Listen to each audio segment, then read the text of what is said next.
Depois de anos de luta, uma família humilde finalmente realiza o sonho da casa própria, mas o que eles não sabiam era que aquele terreno escondia uma história macabra. Neste episódio do Vozes da Ibis, você vai conhecer a Torneira Amaldiçoada, um conto de horror onde o passado se recusa a ser enterrado.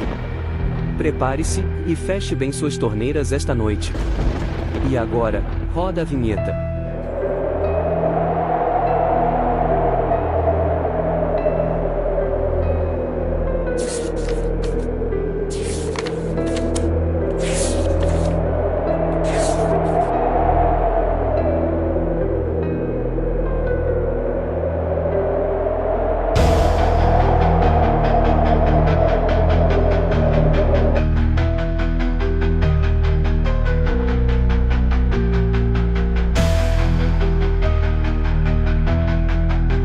A Torneira Amaldiçoada.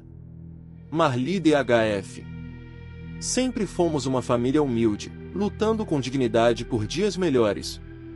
Aos poucos, com muito esforço, fomos ajeitando a vida. Guardávamos o máximo que podíamos por mês, nunca passava de R$ 150, e, depois de anos de sacrifício, conseguimos comprar um pequeno terreno, bem afastado do que se costuma chamar de centro urbano. Mas não nos importávamos. Aquele pedacinho de terra seria o nosso lar.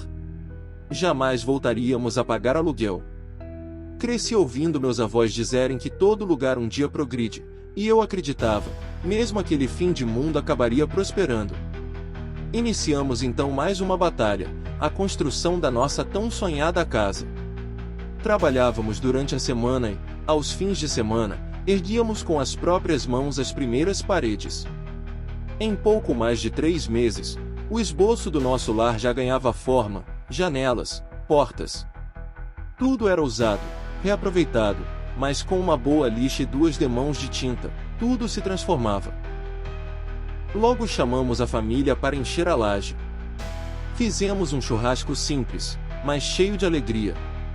Nosso quadrado agora tinha teto, proteção contra a chuva, o sol, o frio. Ainda faltavam os acabamentos, a fiação, o encanamento. Mas para nós, já era um palácio. 3 quartos pequenos, um banheiro, cozinha, sala e um quintal generoso. Preservamos as árvores frutíferas no fundo e mantivemos um velho poço, que nos forneceu água durante toda a obra. A casa era cercada por um muro simples, com um único portão estreito. Não tínhamos carro, apenas nossas pernas para nos levar onde fosse preciso. Faltava apenas mais um mês até que a instalação elétrica e hidráulica fossem concluídas e pudéssemos pedir a ligação oficial da água e da luz. Foi o mês mais longo de nossas vidas. A ansiedade de finalmente deixar o aluguel para trás era imensa. Quando tudo ficou pronto, a emoção foi indescritível.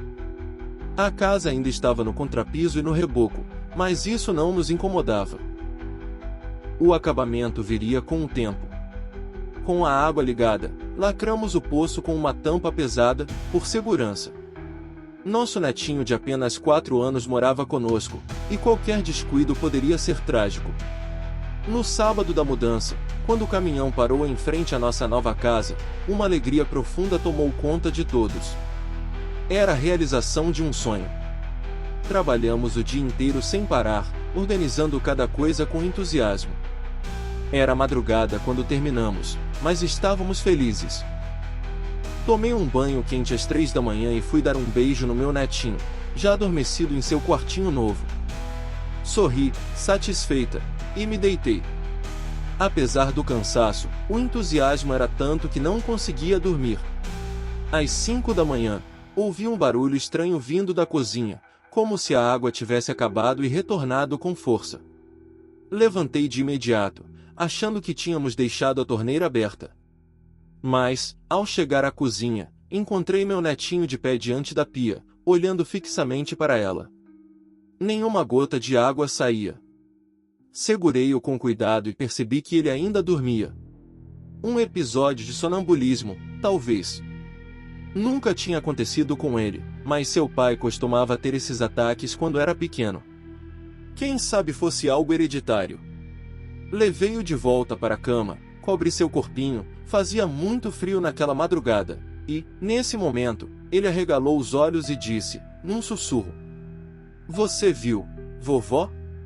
E imediatamente voltou a dormir. Voltei à cozinha, conferi tudo e, aliviada, deitei novamente. Na manhã seguinte, após preparar o café, acordei meu netinho e perguntei se lembrava de algo. Com sua fala ainda meio embolada, como só crianças conseguem ser encantadoras, ele respondeu: "Eu sonhei, vovó. Sonhei com uma mulher estranha. Foi só um sonho ruim, meu amor. Você andou pela casa dormindo, sabia? Mas eu não estava dentro da casa, vovó. Eu estava no quintal, perto da mangueira. Tinha um menininho, pequeno igual a mim. A gente subiu na árvore e viu uma mulher saindo do chão. Ele tampou meus olhos e disse que não era para eu olhar. Cruz credo, meu filho. Que sonho mais esquisito. Foi por isso que você andou pela casa de noite. A gente esqueceu de rezar ontem, né, vovó? Pois é, mocinho. Eu estava tão ocupada arrumando as coisas que também me esqueci. Hoje não vamos esquecer, viu? Antes de dormir, vamos rezar direitinho." Naquela manhã, lavei toda a roupa, estendi no varal, preparei o almoço e, mais tarde, fui recolhê-la. Para minha surpresa, havia manchas amareladas espalhadas por todas as peças, pareciam aquelas marcas secas de sangue que não saem por nada. Fiquei intrigada. As roupas estavam limpas quando as coloquei na máquina, e nem sujas no cesto apresentavam qualquer sinal daquilo. Separei as brancas das coloridas, lavei tudo outra vez, despejando quase 1 litro de água sanitária nas peças claras. De novo, tudo foi para o varal. Enquanto isso, meu neto corria pelo quintal chutando sua bola. Como o chão ainda tinha bastante terra, imaginei que aquelas manchas, algumas puxando para o tom de ferrugem, pudessem ter vindo da bola ou das mãozinhas sujas dele. Coloquei-o para dentro e o sentei em frente à televisão, distraído com seus desenhos favoritos, enquanto a roupa terminava de secar. O sol, fora de época, estava abrasador, e logo as peças ficaram secas. Mas as manchas continuavam lá, teimosas. Resignada, recolhi tudo e decidi que ficariam assim mesmo. Enquanto as dobrava no meu quarto, ouvi o grito do meu netinho. "Vovó! Estou com sede, mas não tem água na torneira da cozinha." Larguei as roupas e fui até a cozinha. Imaginei que ele estivesse tentando abrir a torneira e não conseguia. Girei o registro, mas, de fato, não saía uma gota. Achei estranho, já que há pouco eu mesmo havia usado a torneira do banheiro, e a água corria normalmente. Ainda não tínhamos instalado a caixa d'água, mas sabíamos que, em caso de emergência, sempre podíamos contar com a água do poço. Voltei ao banheiro para conferir. A água ainda fluía, cristalina, como se nada estivesse errado. Enchi um copo e deduzi que talvez fosse um problema isolado no encanamento da cozinha. Nada sério, pediria ao meu marido que desse uma olhada quando chegasse do serviço, no fim da tarde. Voltei para terminar de dobrar as roupas e me sentei com meu neto na sala. Estávamos ali, tranquilos, quando ouvi novamente aquele barulho estranho vindo da torneira da cozinha. Levantei para ver o que era, mas antes que pudesse dar um passo, senti a manga da minha blusa sendo puxada. Era meu netinho, com os olhos arregalados, sussurrando: "Não vai, vó. Fica aqui comigo. Me deixa ir ver menino. Já eu volto." "Não, vó. Não vai, por favor." Desvencilhei-me do puxão do garoto com uma bronca e fui. Ele se encolheu no sofá e cobriu os olhos com a almofada. Cheguei à cozinha e não havia nada. Abri a torneira e a água fluiu. Balancei a cabeça e me virei para voltar à sala. A torneira abriu sozinha e uma água com cor de ferrugem começou a sair. Corri, tentei fechar a torneira, mas ela não fechava. A água saía com toda a força e o ralo da pia já não dava vazão. Desesperada com a inundação iminente, enfiei a mão no ralo para ver se algo entupia enquanto a água jorrava pela torneira. Meu netinho parado na porta me olhava com os olhos cheios de lágrimas e dizia: Deixa isso, vovó. Vamos esperar o vovô lá fora, lá na rua. Não posso deixar isso assim, meu filho, olha isso. Tentando desentupir o que não estava entupido, senti um soco em minha cabeça, fiquei meio tonta e a água parou. Imaginei que tivesse batido a cabeça com força na torneira, respirei fundo, olhei para a água que devagar estava escoando, coloquei a mão em minha cabeça, havia sangue e uma mecha grande de cabelo faltando. Meu neto estava no mesmo lugar, mas com as mãos cobrindo os olhos. Pronto, filho. Já passou. Vamos esperar o vovô lá fora. Está doendo, vovó? Não, querido. Bati a cabeça com força na torneira. Apenas isso. Vamos, já passou. Ele segurou com força em minha mão e fomos até o portão. Estava quase na hora de meu marido chegar. Ia pedir a ele que olhasse aquela torneira com urgência. Meu netinho corria na calçada com um garotinho da mesma idade dele. Era nosso vizinho e eu, como ainda não conhecia quase ninguém, puxei assunto com a mãe do garoto. Faz tempo que você mora aqui? 5 anos. Vocês são novos, né? Vi a construção e a mudança de vocês. Sim, moramos aqui há poucos dias. Estão gostando? Apenas a falta de água é que me incomoda um pouco. Isso acontece sempre? Falta d'água? Eu moro aqui há 5 anos e nunca faltou água em minha casa. Estranho. Pois é, menina. E mais estranho ainda é que quando acaba só na cozinha. Deve ser problema no encanamento. Chama alguém para olhar. Vou fazer isso sim. Até mais, vou entrar fazer a minha janta. Até. Prazer em conhecê-la. A mulher chama o filho e se vai. Quando olho para a esquina, meu marido vem se aproximando, me dá um beijo carinhoso e diz: Estou com uma fome, mulher. O que tem para jantar? Não fiz janta ainda, meu bem. A torneira da cozinha está estranha, você precisa olhar para mim. Nós entramos, ele colocou uma roupa confortável e foi olhar o encanamento. Não havia nada. Enroscou e desenroscou a torneira e nada. Tudo estava normal. Mulher, deve ser esta torneira, prometo que mês que vem compro uma nova. Essa estava jogada perto do poço e como estava aparentemente boa, achei por bem não gastar dinheiro com isso. Deixa, querido, comigo agora em casa, sem trabalhar sei que não está fácil. Não temos mais o aluguel, mas você está arcando com tudo sozinho. Talvez seja apenas o corinho da torneira. Eu não estou reclamando, fui eu quem pediu para você largar a faxina para fora. Não é mais necessário que se mate na casa dos outros. Mês que vem compro uma torneira nova. Eu te ajudo com o jantar. O que seria de mim sem você, querido? Abraçamo-nos enquanto o pequeno pegava um copo e se dirigia ao banheiro para tomar água. Bebe água aqui, a torneira já está funcionando normalmente, disse meu marido sorrindo. Não, vovô, não gosto da água desta torneira, tem gosto de ferrugem. Deixa o garoto, ele anda meio estranho nesses últimos dias, acho que a mudança mexeu com ele, afinal todos os seus amiguinhos ficaram para trás e a sua mãe. Bem, não quero falar sobre isso. Ela se juntou com aquele crápula porque quis. Não volto atrás. Para cá ela não volta mais.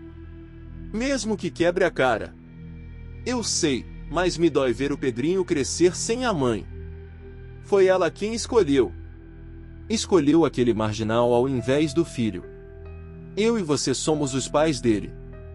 Bota isso de uma vez na sua cabeça. Chega desse assunto. Vamos fazer a janta, mulher. Fizemos o jantar, mas Pedrinho não quis comer, disse que a comida tinha um gosto estranho. Arrumei um copo de leite e alguns pãezinhos, ele comeu e foi se deitar. Vovó, reza comigo antes de dormir?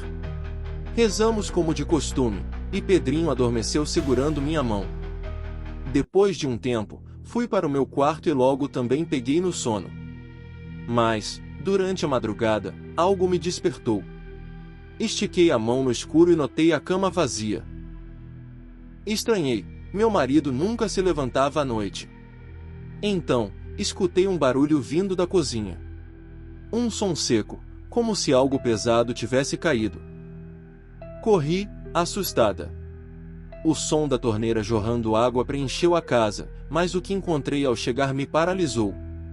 Meu marido estava caído no chão, os olhos arregalados e a boca escancarada, de onde escorria sangue em jatos. Seu corpo estava coberto de manchas roxas, os braços e pernas retorcidos, como se tivessem sido esmagados.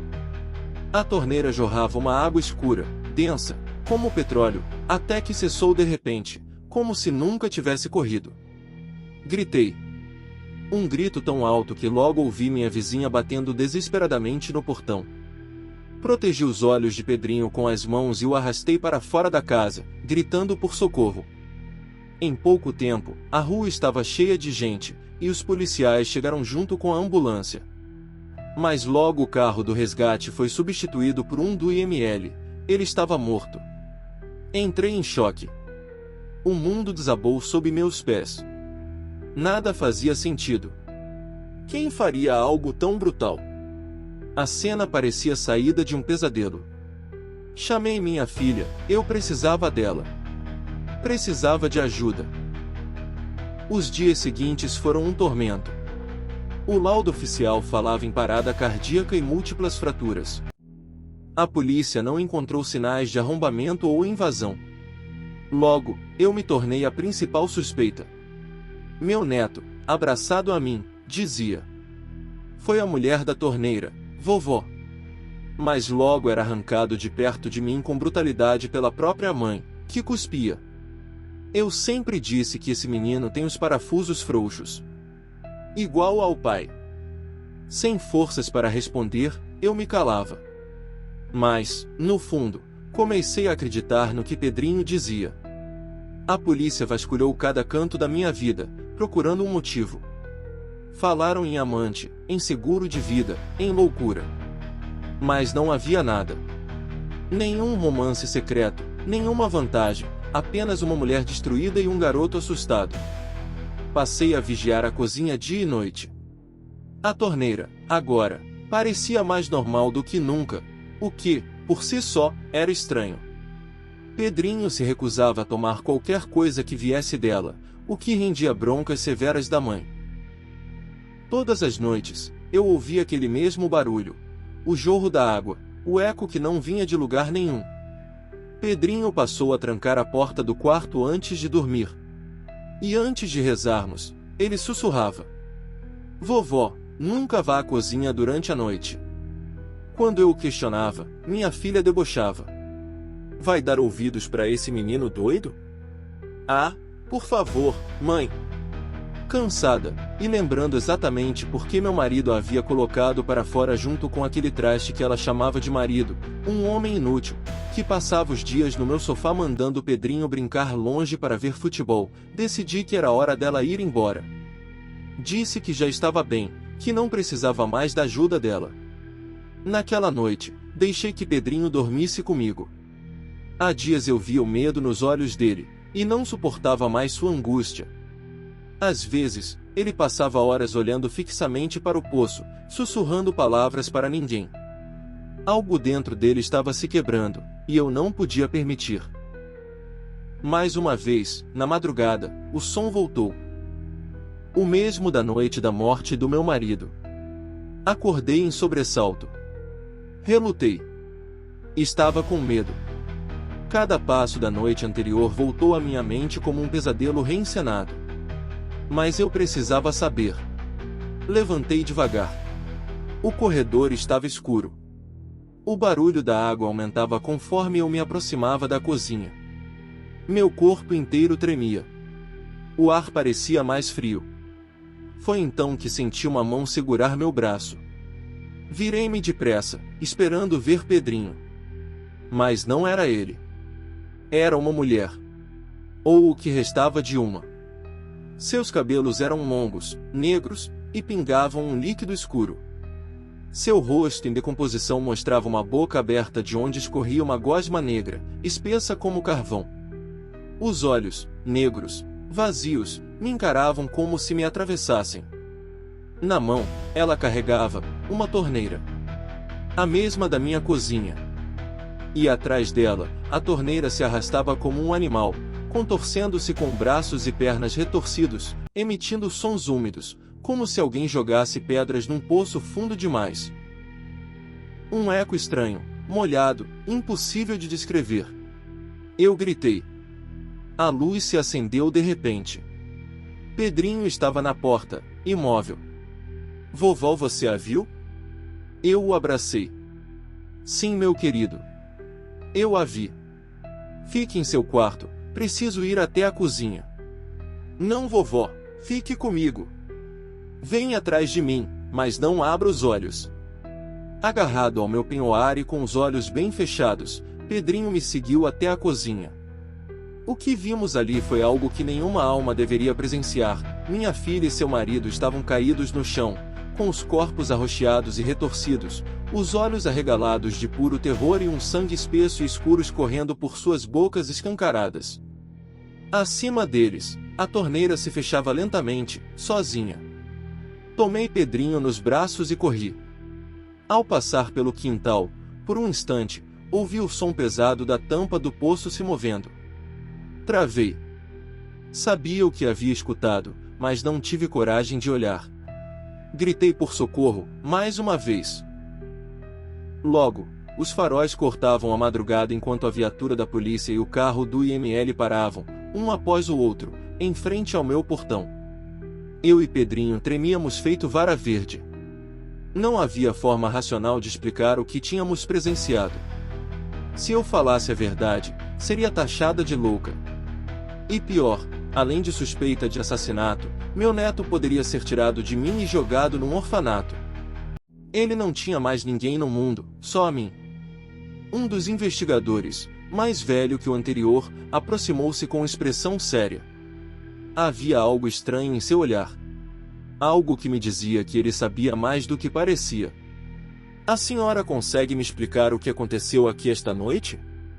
Não, senhor. Não faço ideia. Eu estava dormindo com meu netinho. Ouvi barulhos na cozinha e, quando fui verificar, encontrei aquilo. Mais nada? Mais nada. Ele lançou um olhar prolongado a Pedrinho, que permanecia em silêncio, como eu havia orientado. Como era o seu relacionamento com sua filha? Normal. Ela não morava comigo. Só estava aqui por um tempo, até que eu me recuperasse da morte do meu marido. O homem suspirou e cruzou os braços. Sabe, sou o delegado titular desta região há muitos anos. Já estive aqui antes. Mas o senhor não foi quem veio da outra vez. Não. Estive aqui há muito tempo, talvez uns 15 anos. 15 anos? Mas não havia nada aqui antes. Só um terreno vazio. De fato. Mas antes disso, houve um assassinato. Um assassinato? Sim. Havia uma casa sendo construída neste mesmo lugar. Você reparou nas fundações antigas? Não, nós mesmos levantamos cada parede. A única coisa que já existia aqui era o poço. O muro, as paredes, tudo foi obra nossa. Eu, meu marido, minha voz embargou, e alguns amigos. O delegado assentiu, os olhos distantes. A construção estava quase pronta, só faltavam as telhas. Mas ela nunca foi habitada. O pedreiro contratado desenvolveu uma obsessão doentia pela esposa do homem que o contratara. Ligava para ela constantemente, alegando que só poderia tratar diretamente com ela sobre a obra. A mulher se sentiu desconfortável e contou ao marido, que interveio e pediu que o homem só tratasse com ele dali em diante. Mas o pedreiro não aceitou bem.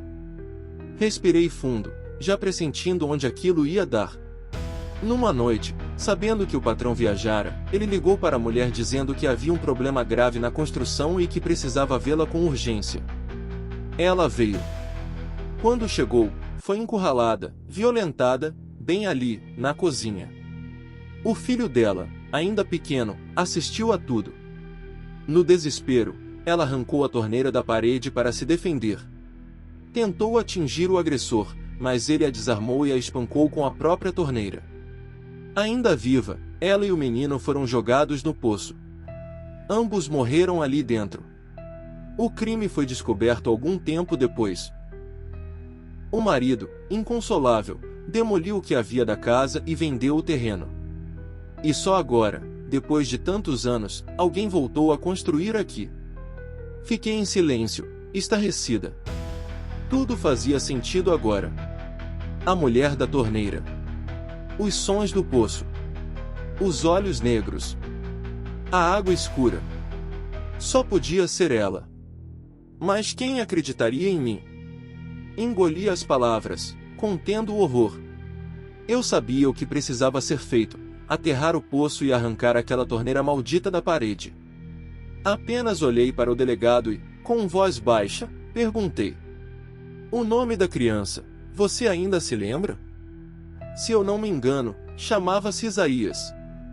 Então meu neto se virou e disse: "É o meu amiguinho vovó. O que fica comigo na mangueira sentado?" Olhei para ele com olhos de reprovação. O delegado olhou-me e disse: "Talvez fosse melhor você e seu neto saírem desta casa." Eu não vou sair daqui. É a realização de um sonho. Fruto de uma vida inteira de trabalho. Será que isso vale a sua vida e a de seu neto? Pense bem. Existem coisas que não podem ser explicadas. Põe a casa à venda e vá para outro lugar. Quem vai querer comprar esta casa, delegado? Pense bem, senhora. Ele se virou e foi embora sem dizer mais nada. Mas eu soube, no fundo, que ele acreditaria se eu contasse tudo o que vi, tanto naquela noite quanto na noite em que meu marido morreu. Passei a noite na casa da vizinha com Pedrinho. Meu raciocínio estava embaralhado, tudo parecia irreal, fantástico demais. Aos poucos, as memórias daquela noite voltaram, quando meu marido encontrou a torneira jogada perto do poço, como se fosse um achado qualquer. Agora, tudo fazia sentido. Ao menos na minha cabeça. Na de mais ninguém, exceto na do meu neto.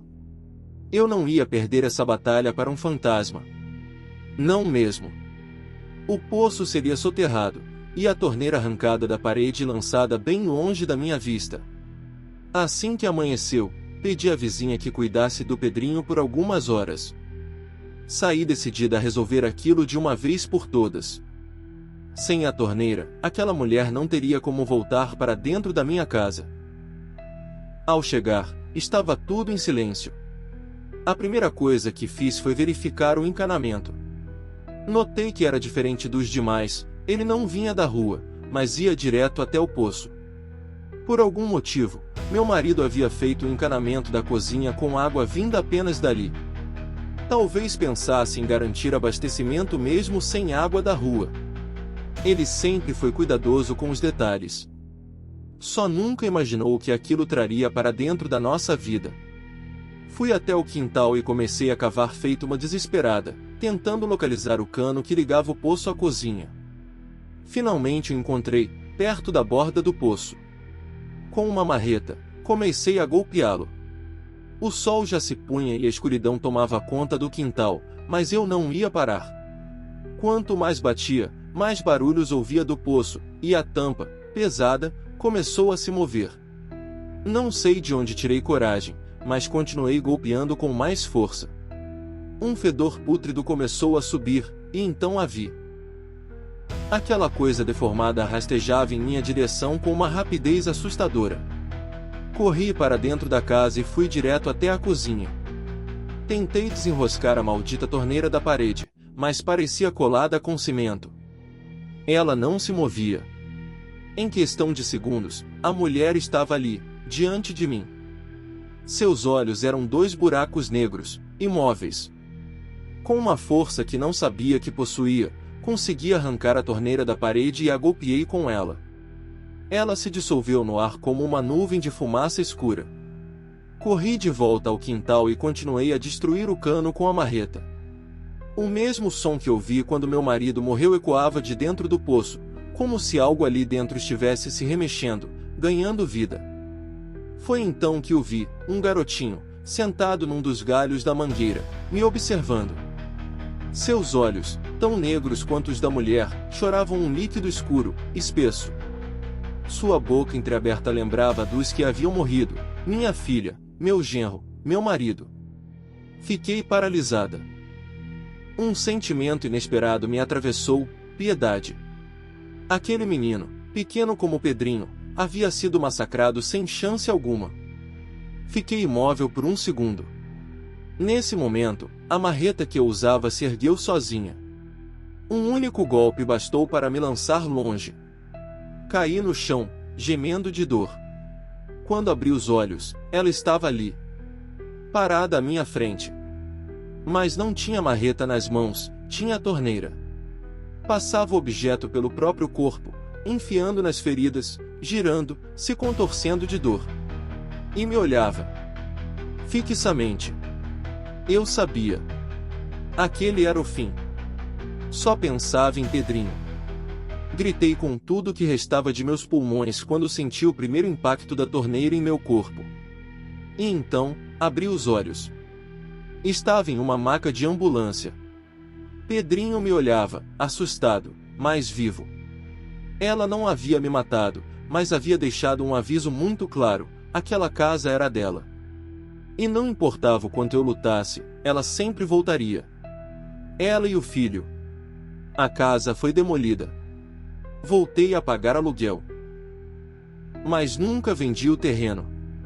Não permitiria que outra família passasse pelo que passamos. Meus dias seguiram entre trabalho como faxineira e a criação de meu neto. Os anos passaram. Até que um dia, vi uma reportagem na televisão. Uma família inteira havia sido assassinada de maneira misteriosa em um bairro familiar. Aumentei o volume. Meus olhos se arregalaram. Era o meu terreno. Alguém havia construído uma nova casa ali, aproveitando o abandono. E lá estava ela, de novo, a torneira, no mesmo lugar onde tudo havia começado. Intocada. Como se jamais tivesse sido retirada. Como se pertencesse à parede. Hoje, com tudo que vivi, só consigo dizer uma coisa: há mistérios que não têm explicação. Essa torneira é um deles. Talvez ela só esteja esperando. Talvez precise permanecer ali até o pedreiro que a matou retornar. Para que ela possa, finalmente, descansar. Até lá, quem cruzar seu caminho vai pagar com a própria vida. Porque, talvez, essa história nunca tenha fim.